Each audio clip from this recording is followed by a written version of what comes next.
Hello and welcome back to another video. I'm Sean Miller, and in today's video I want to make the case and show you exactly how you could be making way more money and putting a lot more cash in your Shopify account through email marketing. And it's my belief around 90% of brands are leaving a lot of cash on the table when it comes to their email marketing. Unless you've got a fantastic agency, there are a few out there, or you've got an awesome in-house email marketing team, 9 times out of 10, there's a lot more things you could be doing. So if you're getting the feeling that you're leaving cash on the table when it comes to your email marketing, or you have an agency and perhaps they're being a little bit reactive instead of proactive and aren't necessarily smashing it out the park for you and you're almost chasing them, or you just get the sneaking suspicion that you are leaving money on the table and you could be making more money through email, I'm going to share with you some of our 7 and 8 figure strategies that we use for our partners, break them down for you, and just give you some source here. So it's going to be really, really good.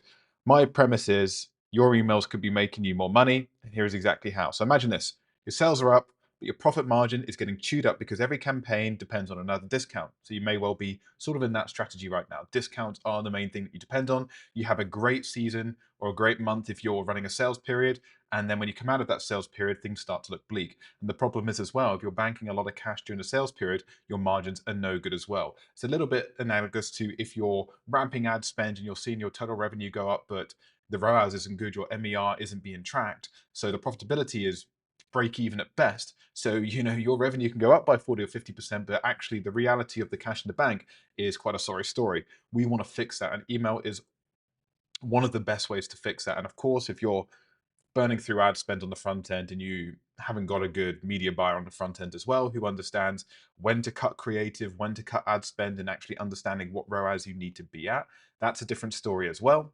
And I can make a video around that if you need, but we're going to stick to email marketing right now. So that sounds familiar in any way, or if that's a close example to you, doesn't have to be, I'm going to help you out. So today I'm going to show you how to run email campaigns that drive serious revenue without discounting your brand to the ground. For a lot of our brands, we only run discounts during BFCM. Some of our brands, we don't even run discounts during BFCM because they're that hard on it. But before I go into things a little more, if this is your first time watching, my name's Sean Miller. I'm the founder of Oracy. This is me on the right here. We're at a client wedding here, and this is my business partner, Sean Bryan. So two Seans running Oracy, and we're absolute catches, if I don't say so myself. Everyone who works with us loves working with us. We're not only great at email marketing, but we are literally an extra member to their business. Like, we hustle for your brand like we hustle for ours. We're entrepreneurs in the truest form, so we actually understand how to build our own business as well as how to scale brands through marketing. So that hybrid of experience, I think, really leads us to be a valuable asset to the teams that we work with. This is what our landing page looks like. If you want to understand, we've been running Oracy for about 4 years now. We're considered an industry leader within our space.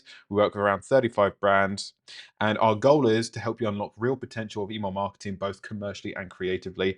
Here's just a snapshot of the week for some new brands that came on board, up 66% versus the previous year, up 350% through email. So you can really see here, we're not just cannibalizing previous revenue, we're actually totally raising revenue. And now I know there are a lot of people that have their 2 cents around screenshots when it comes to Klaviyo, but at the end of the day, if you can't show the inside of some of your brand's Klaviyo account and show revenue improving, of course, there's more nuances to that. There's profitability, there's key KPIs to track, there's strategy and complex strategy around things, and there's total business performance and MER, of course.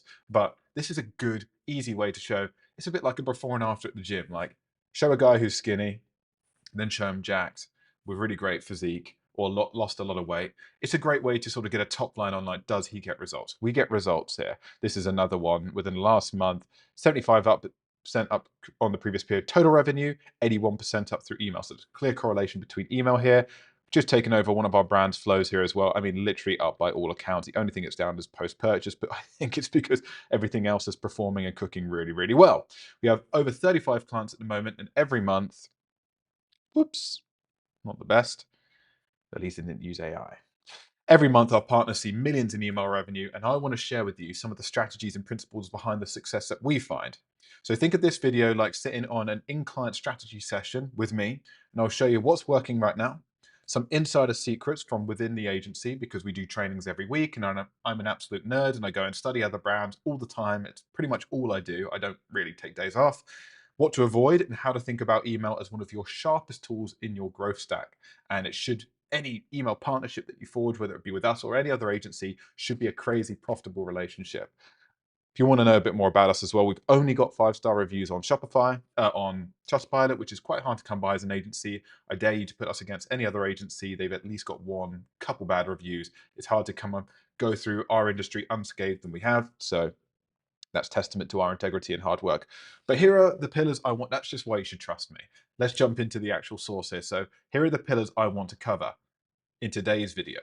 Frequency, so how often should you be emailing campaigns wise? There's a lot of mixed opinions about this, but I just want to get to you with the data, with the with the best insights from market leaders all across the board. Angles and storytelling, so how to make your emails irresistible. Segmentation, so why going broad is often smarter than going hyper granular, and why a lot of marketers tell you to go hyper granular, and maybe why you should ignore them. And email design, CRO, so that's conversion rate optimization, bit of marketing jargon there. But if you're an ecom brand owner doing millions, you should know what that means. Design plus copy that converts. That's our goal here. So let's jump straight into it. Frequency. Reality is most brands under email. They're scared of unsubscribes, so they play it safe. And oftentimes they dial things back and they send maybe 1 a week or 3 a month. The amount of times I have sales calls with like really, really impressive brands and they're like, oh yeah, we email 3 or 4 times a month. I'm like, okay, cool. We're going to help you out here. But here's what all of the best email marketers and marketers of that matter know. The brand scaling the fastest is showing up in inboxes consistently. 3 to 5 campaigns per week, layered with flows that do the heavy lifting in the background. Simple as that. Like, you need those. I would say with flows, you want to really think about pre-purchase. So on welcome flow, 5 to 10 emails, really indoctrinating people to your brand and getting people to convert, putting your best sales argument forward in a creative and direct response way. Pre-purchase flows like abandoned cart and checkout, so you can actually help people get over the line, handle objections, and just be a consistent reminder and build the brand again. More touch points, more connections. And then post-purchase, you actually, and this is where a lot of people sleep, you really want to be thinking about how do we manage that next 30, 60, 90, 100-day experience, so you don't even need to depend on campaigns. And then when people come out of that, this is what your campaign program's all about. That's kind of how I like to think about things for the most part. There's actually data from Vertical Response that shows 2 to 3 emails per week tend to hit the sweet spot for maintaining engagement without fatiguing. Alex Hormozy has famously said this as well, and he's a serial entrepreneur. A few other email marketers I actually respect. I won't just pretend that I don't. Max Sturtevant, he's really, really good. His data indicates 3 emails per week is his sweet spot, and he's getting crazy good results for his clients as well. So he's a peer that I really, really respect. And there are a few others as well. Chase Diamond talks about this. And then there are a load of guys who are just new to industry, kind of copy what the big guys are saying. So stick with that. That's really, really good. And what I will say though is, while 3x is the goal, 3 emails per week is the goal, the reality is sometimes it's wise to test and iterate. So many mature marketers, and I'm going to put myself in that category, will often start anywhere from 1 to 3 a week. So if I've got a brand who's scared and who's only doing 2 or 3 a month, I will start them off at 1 to 2 a week, and then I will show them the data, we'll present back, and then we'll start to scale up. And if things, start to work really well at 3, we'll try 4. If things are starting to like taper, we'll maybe actually dial back to 2 and just be like more focused on quality over quantity. It should always be quality, but you need to be a bit flexible here. This is not to be dogmatic, but this is definitely a sweet spot, so you have something to shoot for. What matters isn't just the number of emails though. It's about the quality of the conversion, clicks, and engagement. So that leads me on to the second point, which is all about angles and storytelling. So if your emails just sound like a discount machine, people are going to tune out. That you might have worked in 2015 to 2020 maybe, but the lay of the land is just changing massively, and the demand for, like just with a media buyer, the demand for quality creative, quality copy, quality angles, and just being a more sophisticated marketer is just important. Like, e-commerce audiences as a whole are just more advanced now. It's a more of a sophisticated market. Inboxes are more cluttered than ever. There are more brands than ever. The market of e-com keeps on growing, so you need to have quality content. So the same goes for just listing features as well. There is a time and place to list features, and I'll get into that. And I'll help you understand when a features email is good and when you want to go a bit above and beyond features, and when that's not the best copywriting approach. So here are some key principles that work really well. So build anticipation. So like, what's coming next? You want to use character. So I like to always say, like, if your brand was a person, how would they talk? This personified approach to copywriting works really, really well with brands, and it can change, and then it can look different across 100 brands. But you need to understand, like, if your brand was a person, who would they be? How would they talk? Like, what is your brand? How do they talk and sound? This is huge. And you also want to inject moments of humor or culture, or understand the subculture of your audience, all of these different things. So we've got brands who, MMA brands, martial arts brands. We've got cycling brands. We've got football brands, for example, subcultures, and you need to understand how to speak to that subculture. And that applies also to different markets as well. So you want to be speaking in a way which is going to be relatable, which is going to connect them, spark conversion, spark belonging. So you really want to lean into that. So if you're an agency, it's just taking over a brand. Like, are you really doing this? This video is just as much for e-commerce brand owners as it is for agency owners, because I've been doing this for 4 years now, and the amount of blood, sweat and tears, this is all hard-earned knowledge, so I hope it's helpful for you. So Set Active, I consistently reference this brand. I break down this brand a lot. I think they're really, really good. A client of mine many years ago put me onto them, and I've been kind of like obsessed ever since. And they kind of covered all of this. So like your trip to the Catskills. So like I believe those are mountains in upstate New York, or like California, I believe. So like again, this is relevant to their audience. They know like that's kind of an aspirational place to be going. So they've curated a guide around it. So like your trip to the Catskills.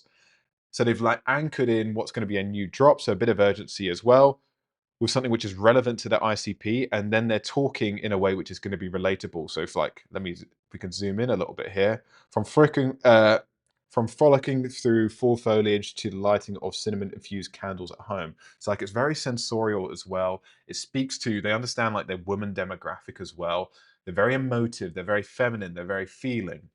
And then they've got lifestyle imagery to complement it. They've got trips which they know are trending right now. Like, for example, it might be very trendy in LA to be going to the Catskill Mountains around fall, for example. So like they really get that, and they're really anchoring into like, what does our demographic like? What's trending? What is the zeitgeist talking about right now? And they jump in on that with their copy. Like, South Park is always like really on the money with like cultural references. This is what you want to be with your emails as well. Like, you want evergreen copy, but if you can do this, this is really, really smart, and it's really going to get you front of mind, and it's going to drive a lot more engagement. And we see this time and time again.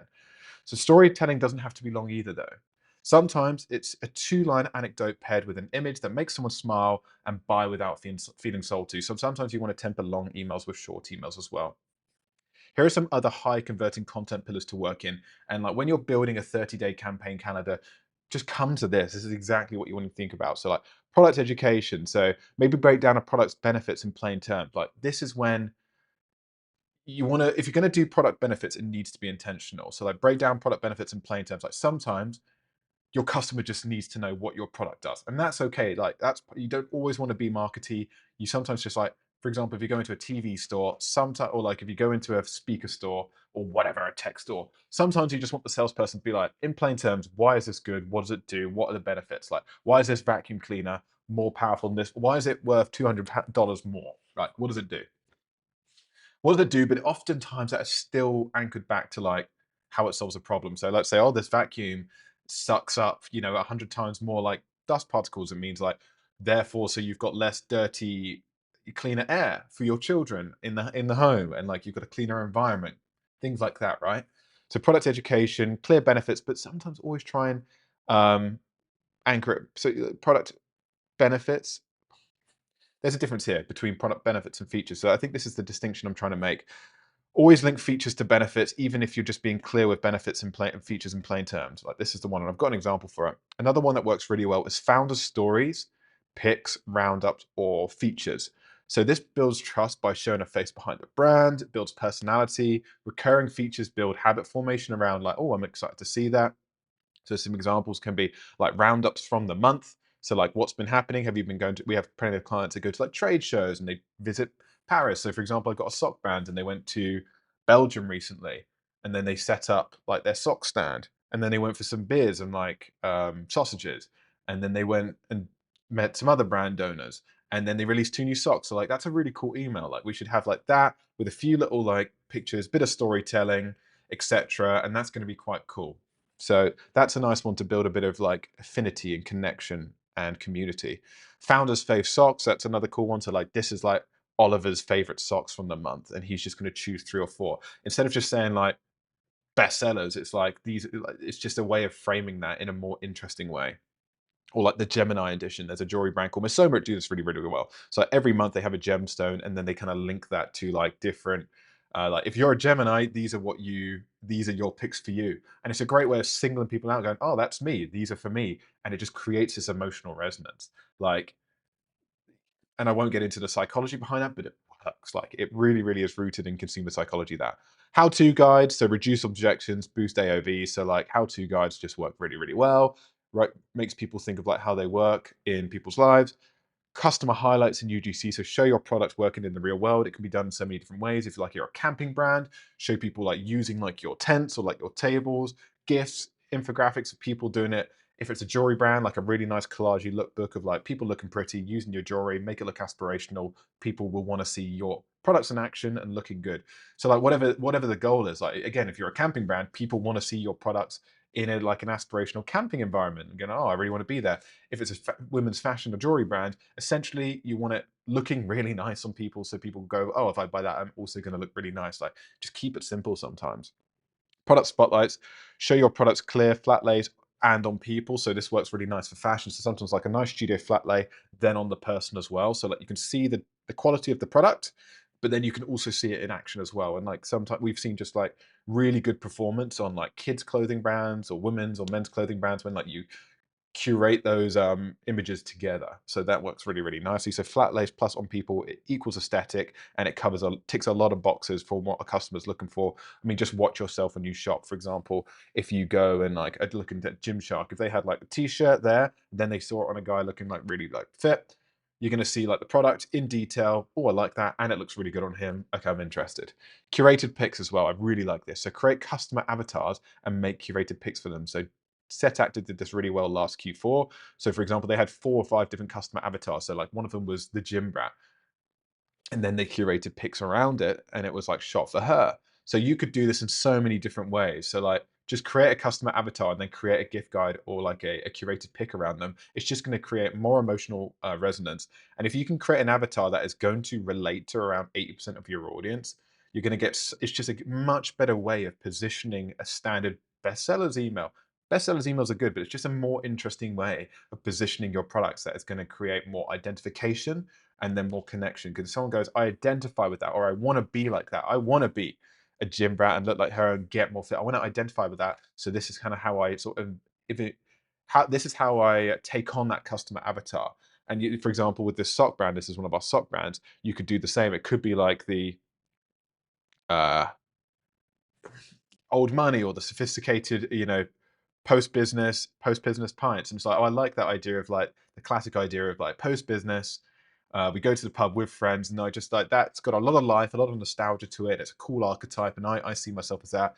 Ergo, I want to build on that identity and confirm and validate that identity by buying these products. So it's really, really cool. So these are a few different examples. Hexclad, this is a good example of just actual features and benefits. So it's like this is one of their new products, and this is how it works and what it does. Like this, sometimes people just need to know what it is first before you start giving UGC testimonials. So make sure you're telling people what it is, and then you can start to build on that more. This is a nice example of, let's say, a founder stories versus a roundup. So like, or no, I think this is more of a founder's picks, for example. But we went best shades of autumn. So like any season's coming around, make a curated pick around it as well, and lean into the seasonality. So it's all about relevancy. It's all about understanding where people are at in present moment, like understand present time where people are. You in Europe and is it transitioning to autumn? Like, okay, tap into those vibes, etc. And it's going to work really, really well. You like, because there's going to be more emotional resonance there. For example, like let's just say like you're looking to go on a date with your wife or your partner or whoever it might be, or your boyfriend or husband, and you're looking at restaurants and it's moving into winter, and one of them says like, come sit next to the roaring log fire as you enjoy some like, I don't know, whiskey sours or something. And it talks to like where people are at in that time. We know it's getting cold outside, the warm fire is going to resonate, etc. If you're just sending out general, always evergreen campaigns without leaning into like where your customer is at in present time, it's not going to engage as much. So this is just real marketing game I'm dropping on you right now. Like, don't be a sausage. Like, really, really take this in and become a better marketer. Like, you want to be a student of the game. And if I'm perfectly honest, ecom brand owners, if you're doing over 1 million, couple million a year, 8 figures, you just be pinging this to your like, make sure your agency's training themselves. Like, unless they're actually creating these videos themselves, send them to them and be like, guys, please go through this. And like, it should just open your mind. It should plant seeds. We do this every week with our team. As far as segmentation, go broad. So here's a counterintuitive insight. Don't over segment. Now, I know, like, if you're following a load of email marketers on LinkedIn right now, they might talk about all of their different crafty segmentation approaches. And in a sense, this is a way where they just sort of overcomplicate and mystify segmentation to make them seem like the expert, so you have their trust. That's fair enough. But when you slice your list into too many micro audiences, you dilute your impact. And that's just a simple fact from experience. So at Auraseed, we found that broad, well-timed segmentation outperforms hyper niche targeting. So I know there's, for example, some email marketers that are all about, we do zero-party data, and this is how we transform your email revenue. There's no secret bullet at the end of the day. We collect zero-party data for all of our brands, by the way, through sign-up forms, or like, let's say 90% of our brand. And oftentimes we'll A/B test and send something more relevant to that. The key detail of zero-party data is it will start to tell you what your audience on average resonates more, so you can lean into those angles more effectively. I think it's got less to do with segmentation and it's more to do with, okay, these angles resonate more, so we want to lean in and tap into that. For me, and from our experience, that's like where its value really lies. You want to focus on active versus inactive, purchases versus non-purchases, and high value versus one time. That's enough to maximize revenue without complicating things. But for the most part, our segments are here: 14, 30, and 60 and 90-day engaged segments, sometimes 120 days as well. Some of our audience has like 70% opens with 120-day engaged segments. So that's money. You really want that. This keeps deliverability high, spam low. We also suppress bounces. VIP segments we really like, so high LTV, so usually that's repeat buyers or top 10% of spenders. Great for early access, maybe extra emails, special treatment, occasionally give them an offer, but oftentimes your VIPs don't actually need an offer, so just treat them well. And recent website visitors, this is a real slept on one. So site abandonment flows are great for this, but also create a segment around it. You can actually afford to send these guys more emails occasionally if they haven't purchased yet. Get them that welcome offer. Send them that welcome offer if they haven't used it yet, but they're a website visitor. Do that once a month. Once a month, send to recent website visitors, non-purchases engaged, your welcome offer. Do it every month. You'll unlock and convert way more customers who are just like window shoppers, for example. So that works really, really well. Let's bold that because that's a really, really important point here. And this is just an example from a client of ours because I just think it's always good. So like clear, we've got an AS because we're Auraseed engaged 90-day segment. That means 88,416 segments. We get 77% open rates on that. We got £7,000 in that within the first day. I think it's probably a lot more now. We suppress, unengage, never engage, never active spam traps, hard bounces, soft bounces, and unsubscribed. So in total, we end up at 72,000 recipients. And I think the amount of people that ended up open that was nearly 56,000 people. Pretty good. Number 4, we want to optimize email design for copy and CRO. This is a big one, and this is going to make you a lot more money when you really, really get this. In fact, this is where the rubber meets the road. So design and copy decide whether people click or ignore. And also, you've got to think about habituation and habit formation. So for example, I get that, and I'll just give you an example. Let's say I'm on YouTube a lot. I'm always learning things. I like to go on YouTube a lot, and there are going to be certain ads that just piss me off and just annoy me. So like after the third or fourth time that ads hit me, I get annoyed. I actually mute my laptop and I'll skip it straight away. So think about the same principle with your emails. If you keep on sending crappy, boring, unoptimized emails, sooner or later your audience is just going to tune out. And let's say you've built an audience of like 20, 30, 100,000 subscribers plus, and with the last 6 months, you've just been sending them dead, rubbish emails. But you're really going to damage the habit formation around them enjoying and opening your email. So like there's a real opportunity cost there. Let's say you can convert 10% of those customers monthly with just good campaign strategy. Let's say you've got 100,000 subscribers, so 10,000 people, and your AOV is like 40. That's like 40 to 50,000 pound a month. Could be your opportunity cost because you're not converting them because they don't like your emails and they're no longer engaging with them. Rough maths, some like, shoot me if like that wasn't precisely accurate, but there's really an opportunity cost by just not getting things right consistently. Oftentimes we've come in, we've had to unwind bad habits. And sometimes that's why like 30 or 60, 90 days is often when you can start to see like the habit formation swinging backwards as well. But you always want to be having new customers because sometimes if you've just been abusing your past audience with rubbish emails. Sometimes it's it's hard to resurrect. Like we worked with a group of brands, one of our clients, a group of brands, and they worked with a household brand name that all of you would know was a brand that they handed over to another agency because they, bought out and there was an M&A, merger and acquisition, and that agency didn't know how to treat the list well. So there was 300,000 email subscribers, and they essentially destroyed that list. A list which would consistently yield like $500,000 to $600,000 a month now would no longer be able to get $100,000 a month just because they were sending 5, 6 emails a week, rubbish emails, shit designs, and not thought out strategy, and we just hammered it. And essentially, it was damage beyond repair. So like there is always that risk. So like if you've got high traffic, high volume right now, there's a huge opportunity cost to not getting your email design and copy and angles right. So let me break down to you how to really nail this in 4 actionable steps. Step 1, use better testimonials. So the most powerful testimonial tells a story. So it's got three different parts. The before, so pain or frustration. So like, up until this point, I could never find jeans that complemented like my body shape, and it would always look square and not complement my best assets. The transformation, I eventually came to Abercrombie and I found this cut jean, and now every time I put on jeans, I've just got these effortless fits which complements my assets. I keep on getting compliments and I just feel 10 times sexier. What a sick testimonial that would be. And it follows that formula. So like sometimes like you can have 2 which are like this and then one-liner. So sometimes like a one-liner like these ones make me this like this. Like sometimes a one-line testimonial can be nice, but I would like complement it with 3 of these. But oftentimes my experience is like 1 or 2 testimonials are better than 3 or 4 when it comes to ecom. So like 1 or 2 powerful ones are better than 3 or 4 like flat and average ones. Like you really, really want to get like everything sold within a So don't just be like lazy with choosing testimonials. Like try and work them into this structure. And if you get a chance, like tell your customers to even like follow this framework. Like why not? Especially your VIPs. You could even say like this is like an advanced strategy, but you could actually say to your VIPs, a plain text email, listen, we'd love it if you could leave us a review. And actually, if you leave a review using this formula, we actually get 10 times more return, like bite through with customers or something, which really helps us grow our brand. If you send us a review like this, we'll give you 10% off your next order if you can show proof, something like that. Like, why not? Like, go back. Like, of course, if you've got millions of people doing this, it might be tricky, but there's a way of doing it, and it's just something to think about, right?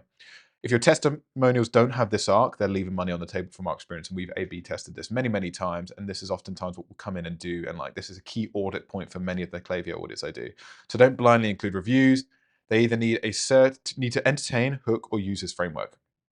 Step 2, add graphic elements and hierarchy. So plain text can work, do use them, but when you're doing design, think editorial or design principles. So collages, bold typography hierarchy, illustrations, lifestyle images, transitions, make the email skimmable as a principle and make it clickable, easy to navigate. So here's a famous email redesign we did for Babolat. It should really be the other way around, but this is the first one here on the right. So quite flat, quite dull, had some CTAs, but was just flat and dull and no hierarchy. I'll show you everything we did here. So we've got nice, strong, above the fold, interesting overlay, typography hierarchy, which funnels to the CTA, super engaging, nice use of color here. So we've got bold type hierarchy. We've got illustrations here with the man. We've got a lifestyle image here with the man. We've got an interesting transition, which is coming on later, which you can probably already see. We've made it skimmable, not too much copy whatsoever, and we've made it clickable. And you can see we follow these principles all throughout our email redesign here. We've got some infographics here where we're annotating with some benefits and features. So we're covering a lot, and we've made it super skimmable, super engaging, made the transitions really nice. It tracks the eyes down, and it's just super unique and super interesting. Now, if you're a fashion or luxury fashion brand, it's not going to follow this principle. You want to lean more into editorial. So you need to understand like what your design archetype is and then lean into that. And I might make another video around that, 5 design archetypes. And I haven't got names for those yet, but you can see there's patterns here. But for this kind of brand, this works so well. And this one blew up on LinkedIn as well. So really, really cool. Number 3, entertain, don't just sell. So entertaining copy equals profitable copy. So oftentimes you want to keep copy short. So 200 characters or less, for impact unless you're doing real storytelling or education. So occasionally if you go look at Umra, which is a colostrum wellness brand, occasionally they'll do myth busting, or occasionally they'll do like product benefits and like clinical literature breakdown. You can afford to go over 200 characters. I just wouldn't make that every email. I would do 2 or 3 of those a month, and that will be a meaningful brand impression, but actually probably won't be the one that converts the most. But what it'll do is it'll plant seeds, so next time a more clickable and skimmable email comes around, they'll be even more primed to buy. So that's how I'd approach that. I oftentimes write like you talk. So again, this comes back now to understanding who is your brand. If that was a person, who would it be? What do they look like? How do they talk? And how do your customers look and talk?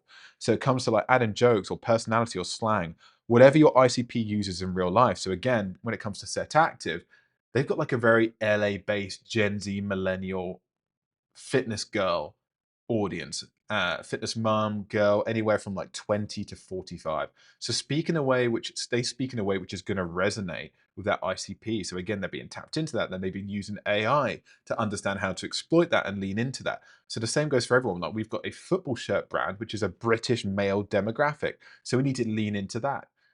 Champions League, British slang, etc. So you need to know all of these different things. And this is really going to make your just copy way more engaging and separate you from just, if it's just AI slop, you're going to waste an opportunity.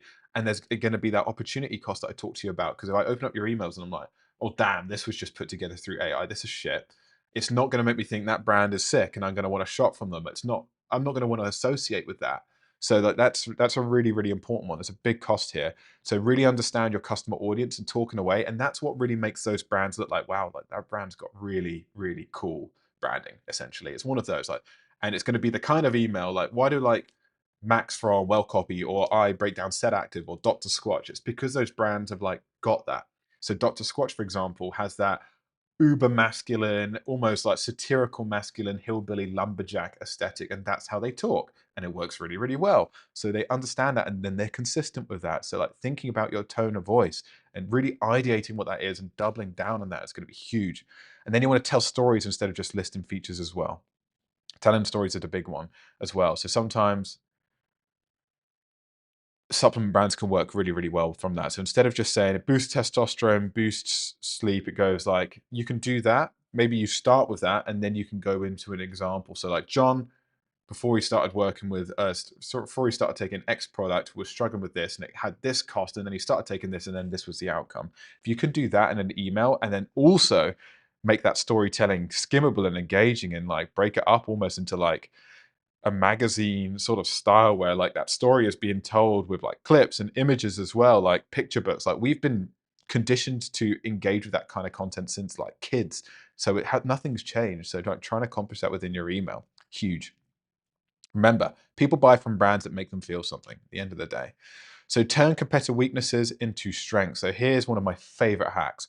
Go to your competitors' 1 to 3 star reviews, find the recurring complaints, position your products as solutions to those complaints. Like you've got like 10 campaign angles there that then you can like go, okay, we're not going to do all of those within a month, but now like one of our content pillars is going to be weaknesses into strengths. And we're going to do like 2 of those a month. And like now we've got collateral for the next 6 months of sending to see which one hits the hardest. Like done. And whatever works the best, work that into your welcome flow, work that into your abandoned cart, work that into your post-purchase it. And again, this all comes back to like, this is why an email team full-time can be great if they're proactive and know this stuff, because they can just always be cooking, always just working, always just like hustling and operating and like running these little experiments. Hey, we're doing this. We actually found these key strengths or weaknesses in your competitor review. So we're going to make some emails around those and we're going to cycle through them. And this is going to be something we do within your campaigns for the next 6 months. And then we're going to work them into your flows. What do you think about that? Cool. Okay, we're doing that. Then every month every week we're checking internally and making sure that's actually happening and we're running through and, you know, we're executing on that. And suddenly their weaknesses can become your best copy angle. So this is just such an easy hack and you can use AI for this. So that's the end of this video because there's so many things I can include in this, but this was just a bit of a broader brain dump of some of like key strategies and things that I think we do differently and the best email marketers do differently and really get. Comes with experience. So if you take anything away from this video, remember, email's not just about blasting discounts. It's about frequency, fresh angles, broad segmentation, and then design that converts. Get those 4 things right. When you combine those, your email program goes from background revenue to being one of the most profitable and brand building channels that you have. So I'm going to be dropping more videos down, breaking down specific flows, campaigns, and creative strategies that we use here at Auraseed and that I see other awesome email marketers use and other awesome brands that I study use. So if you found this video helpful, please do hit subscribe.